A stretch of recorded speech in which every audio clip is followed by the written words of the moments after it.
Hi friends, welcome back to my YouTube channel Wings India. Wings India के इस YouTube channel पर आप सभी का स्वागत है।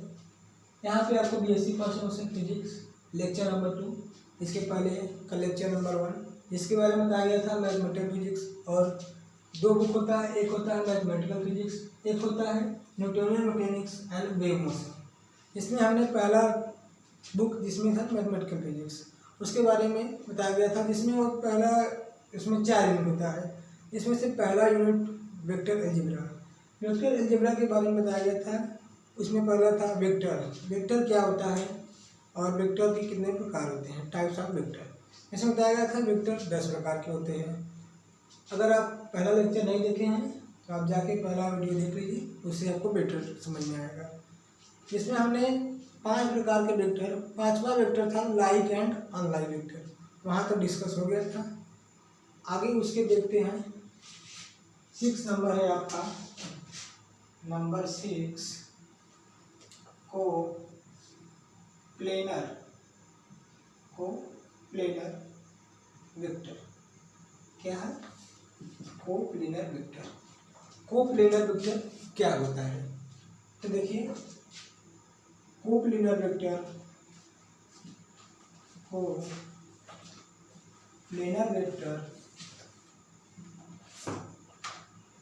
Are those vector, coplanar vector ऐसे वेक्टर हैं।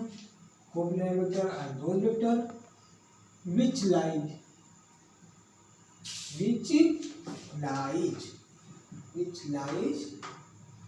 in the same plane in three-dimensional space. In three-dimensional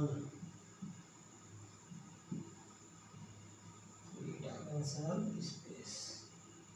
ठीक। Coplanar vector are those vector which lies in the same plane in three-dimensional space। Three dimensional space में, plane में क्या है, coplanar vector और those vector जो क्या है प्लेन में लाई करेगा, सेम प्लेन में लाई करेगा। ठीक। जैसे देखिए, फॉर एग्जाम्पल समझिए, जैसे मान लीजिए ये कोई प्लेन है, ये क्या है, कोई प्लेन है। इसमें देखिए वेक्टर ए हुआ, वेक्टर बी, कोई vector C, vector D, vector E, ये सब क्या कर रहे हैं, सब सेम प्लेन में लाई कर रहे हैं। मान लीजिए वेक्टर एफ, ये सब क्या है, सेम प्लेन में लाई कर रहे हैं कि नहीं? देखिए एक कोई प्लेन है, उसमें सब वेक्टर क्या कर रहे हैं, लाई कर रहे हैं, तो ये क्या हुआ, सेम प्लेन हुआ। ठीक। अगला आपका है 7 नंबर, कोलिनियर, डबल एल रहेगा, कोलिनियर वेक्टर। अगर आपको कहीं भी डाउट हो आप कमेंट के माध्यम से हमसे पूछ सकते हैं। अगला देखिए कोलिनियर वेक्टर। कोलिनियर वेक्टर क्या होता है? कोलिनियर वेक्टर को एक और नाम से जानते हैं, जिसे हम यहाँ पे लिख लीजिए ऐसे, parallel vector, PARALL, parallel vector. ठीक। अब कोलिनियर वेक्टर अभी पैरेलल वेक्टर होता क्या है? ठीक। Collinear vector and parallel vector क्या होता है? कोलिनियर वेक्टर क्या होता है? कोलिनियर वेक्टर आर दो vector which lie in parallel या फिर सेम लाइन, वो कि पैरेलल में लाई करे या फिर सेम लाइन में लाई करे। ठीक है। और क्या होना चाहिए, उसका डायरेक्शन और मैग्नीट्यूड सेम होना चाहिए। जैसे कि लिख रहे हैं, देखिए यहाँ से लिख रहे हैं, देखिए द वेक्टर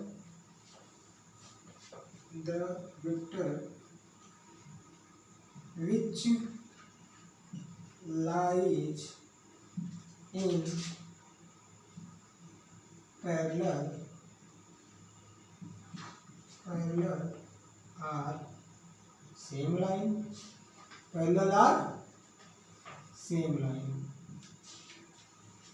ठीक, the vector which lies in parallel are same line having, देखिए having same magnitude, having same, देखिए इसका नीचे होने के कारण इसका लाइन सही से नहीं पा रहा है, समझ जाएंगे आप। Having same magnitude, magnitude and direction called collinear vector, called collinear vector. ठीक, क्या कह रहा है, the vector which lies in parallel, vector क्या होना चाहिए, पैरेलल में लाई करना चाहिए, आर मतलब अथवा, या फिर सेम लाइन, क्या होना चाहिए, लाइन सेम लाइन में लाई करना चाहिए। और उसके बाद देखिए क्या कर रहा है, having same magnitude and direction, मतलब उसका मैग्नीट्यूड और डायरेक्शन दोनों क्या होना चाहिए, सेम होना चाहिए। ठीक, उसे क्या कहते हैं, कोलिनियर वेक्टर कहते हैं। जैसे समझने के लिए देखिए ऊपर वाला इरेज कर दे रहे हैं,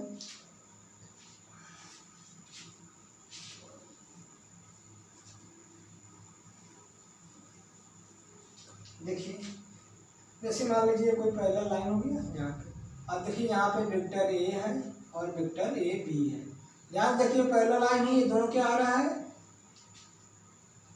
सेम लाइन है, उसमें क्या कर रहे हैं, उसका देखिए डायरेक्शन भी सेम है और मैग्नीट्यूड, मतलब magnitude mod vector A equal to mod vector B, दोनों क्या है, सेम है। तो यहाँ पे लिखेंगे क्या, vector A and vector B are collinear vector. आप इसका स्क्रीनशॉट लीजिए। इसके बाद आपका 8th नंबर है इक्वल वेक्टर, उसके बारे में देखते हैं। इसका स्क्रीनशॉट लेना चाहिए तो ले लीजिए।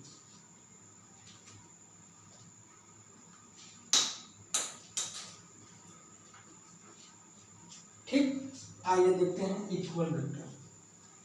इक्वल वेक्टर जैसा कि नाम से ही समझ में आ रहा है, क्या, इक्वल, इक्वल मतलब सेम। देखिए आपका 8th नंबर है इक्वल वेक्टर, क्या है, इक्वल वेक्टर।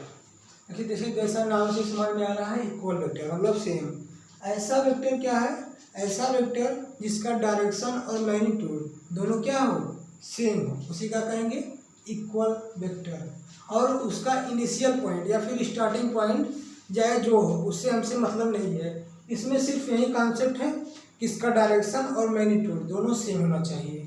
ठीक, आइए डिफिनीशन देखते हैं, क्या लिखेंगे, लिखेंगे द इक्वल वेक्टर, या फिर ऐसे लिखिए, लिखिए equal vector, equal vector are defined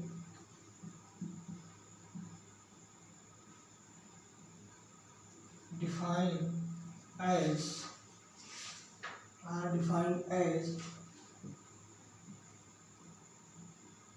the two vector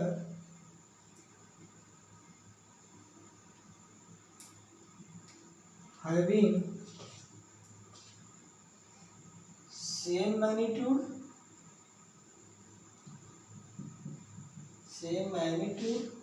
and direction. समझ में आ रहा है कि नहीं आप लोग को, सेम मैग्नीट्यूड एंड डायरेक्शन। उसके बाद देखिए इवन इफ, ध्यान से देखिए, इवन इफ भले ही देयर इनिशियल पॉइंट या फिर स्टार्टिंग पॉइंट जो भी समझ में आए, हम लिख दे रहे हैं initial point, their initial point may be different,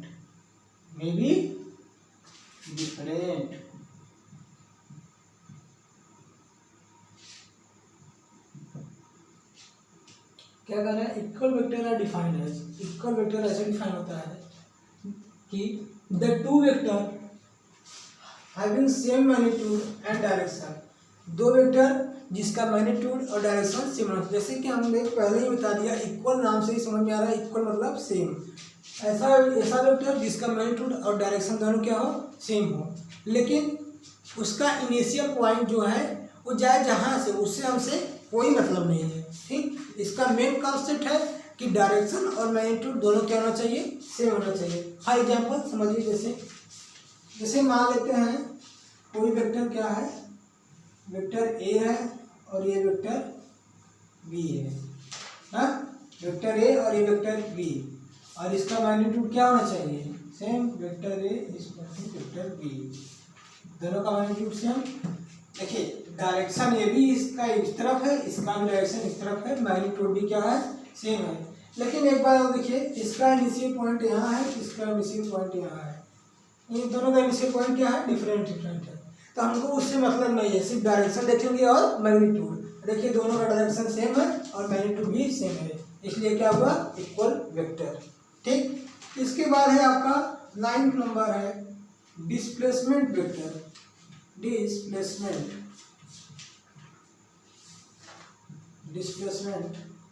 vector. अब डिस्प्लेसमेंट वेक्टर क्या है,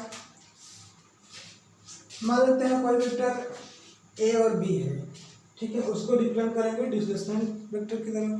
ठीक है, उसमें क्या होता है, एक पॉइंट से दूसरे पॉइंट पर डिस्प्लेस करते हैं, उसे डिस्प्लेसमेंट वेक्टर कहते हैं। जैसे समझिए क्या लिखेंगे, the vector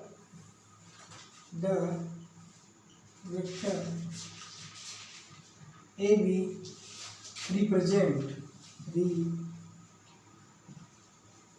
represent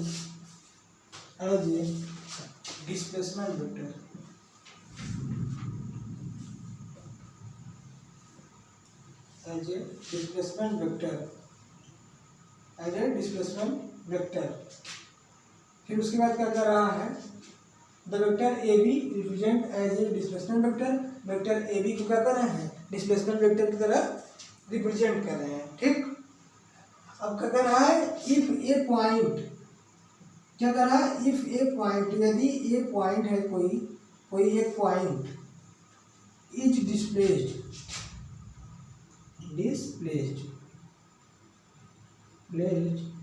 from A to B, ठीक है, यदि कोई वेक्टर ए बी है उसे रिप्रेजेंट करें डिस्प्लेसमेंट वेक्टर से।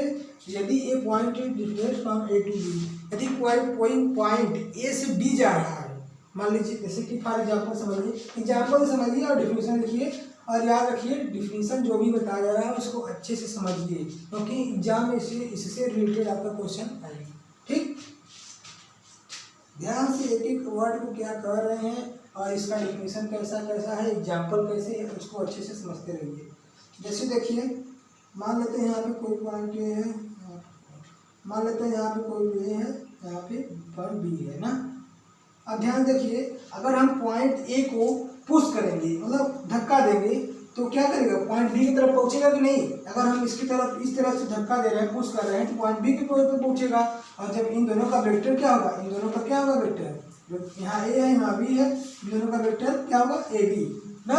और इसी वेक्टर ए बी को क्या कहते हैं, डिस्प्लेसमेंट वेक्टर।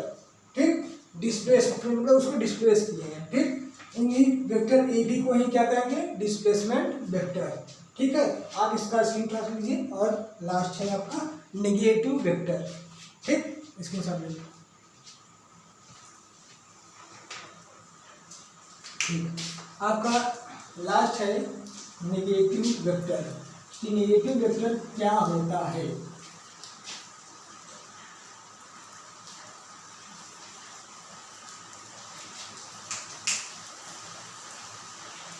क्या होता है नेगेटिव वेक्टर। इसके बाद है आपका last 10th number negative vector. आइए नेगेटिव वेक्टर देखते हैं। नेगेटिव वेक्टर, बारिश हो रही है, यहाँ पे बारिश होने लगी जिससे कुछ बाहर का भी आवाज़ आ रहा है। देखिए आप अपना देखिए दूसरे से क्या निकलेगा, बारिश तो होती रहेगी मौसम में। आइए देखते हैं 10th नंबर क्या है आपका negative vector. Negative vector, negative vector क्या होता है? नेगेटिव वेक्टर होता है टू वेक्टर आर नेगेटिव, दो वेक्टर अगर निगेटिव क्यों होंगे with respect to each other, एक दूसरे के रिस्पेक्ट में निगेटिव कब होंगे? यदि उसका, ध्यान सुनिए, मैग्नीट्यूड, यदि उसका मैग्नीट्यूड सेम है लेकिन क्या है, डायरेक्शन डिफरेंट है, तो क्या हुआ, निगेटिव वेक्टर। ध्यान समझिए, निगेटिव वेक्टर क्या कर रहा है, टू वेक्टर है निगेटिव, टू वेक्टर कम निगेटिव होंगे जब उसका मैग्नीट्यूड सेम हो लेकिन डायरेक्शन अलग अलग हो या फिर डिफरेंट हो, उसे क्या कहेंगे, निगेटिव वेक्टर। आइए डिफिनेशन समझते हैं कैसे क्या कर रहा है। Two vector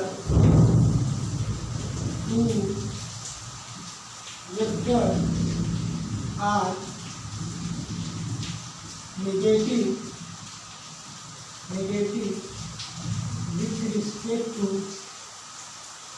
each other, with respect to each other. इसके बाद फुल स्टॉप है, if there magnitude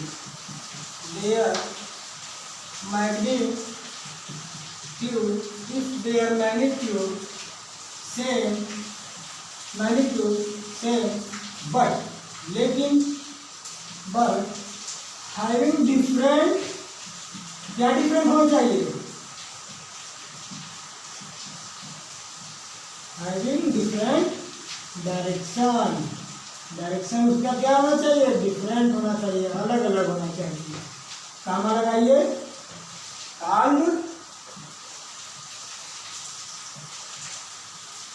negative vector और नेगेटिव वेक्टर।